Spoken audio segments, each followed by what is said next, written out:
우리의 일상과 우리의 예배는 분리되지 않을 뿐 아니라 분리할 수도 없는 거예요. 주어진 삶이 예배고 그 삶의 열매를 하나님께 드리면서 우리 자신을 돌아보는 행위가 예배입니다. 이렇게 보면 예배는 두 종류가 있죠. 하나는 삶의 예배, 삶이 있는 신앙이요. 다른 하나는 그 삶이 있는 신앙을 하나님 앞에 드리는 삶이 있는 신앙으로서의 예배, 공적인 예배가 되겠습니다. 물론 먼저 삶의 예배입니다. 우리 삶이 하나님께 드려지는 영역이 있고 우리 자신이 마음대로 할 수 있는 영역이 있는 것이 아닙니다. 크리스찬의 모든 삶은 하나님께 다 드려져야 되는 거예요. 신앙은 삶에 녹아 있어야 됩니다. 일상생활과 교회에서의 모습 사이에 있는 간격을 메우고 하나님의 자녀답게 살려고 노력하는 것이 신앙생활이고 하나님이 기쁘게 받으시는 예배예요. 처음 하나님이 세상을 창조하셨을 때 일은 먹고 사는 수단이 아니었습니다. 일은 먹고 살기 위해 어쩔 수 없이 해야 되는 노동이 아니라 거룩하신 하나님을 기쁘시게 하는 영광스러운 일이었습니다.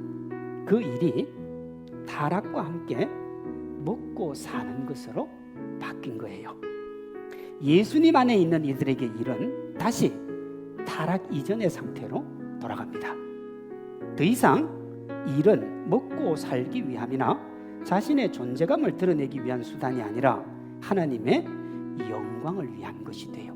우리가 먹고 살기 위해서 일하는 게 아니라 예수님을 믿고 난 다음에 하나님의 영광을 위해서 일을 하면 먹고 사는 문제는 아담과 하와의 인생을 책임져 주셨듯이 주님이 우리의 인생을 책임져 주시겠다고 약속을 하세요. 성경의 가르침은 우리의 삶이 하나님을 드러내고 하나님께 영광이 되어야 한다는 거예요. 하나님은 우리에게 우리의 삶이 예배가 되어야 한다, 그렇게 말씀을 하시는 거예요. 공적인 예배에서 가장 중요한 건 뭐냐? 우리의 전 인격과 삶을 통해서 살아있는 예배를 드리는 거예요.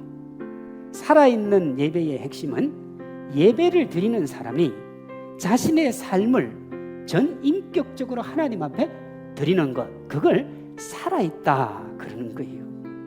공적인 예배의 예배됨은 예배를 드리는 개인이 한 주간 동안 어떻게 살았는가, 그리고 그 삶을 하나님 앞에 어떻게 드리느냐가 중요합니다. 예배자가 살아있으면 어떤 형태의 예배라도 그 예배는 살아있는 예배가 돼요. 반대로 예배자가 병들면 어떤 형태의 예배를 드려도 그 예배는 죽어있는 예배예요. 하나님이 기뻐하시고 본인도 행복한 예배자가 되기 위해서 우리 한 달 동안만이라도 다음 세 가지를 꼭 다짐했으면 좋겠습니다. 첫째, 어떤 일이 있어도 주일 예배를 드리자.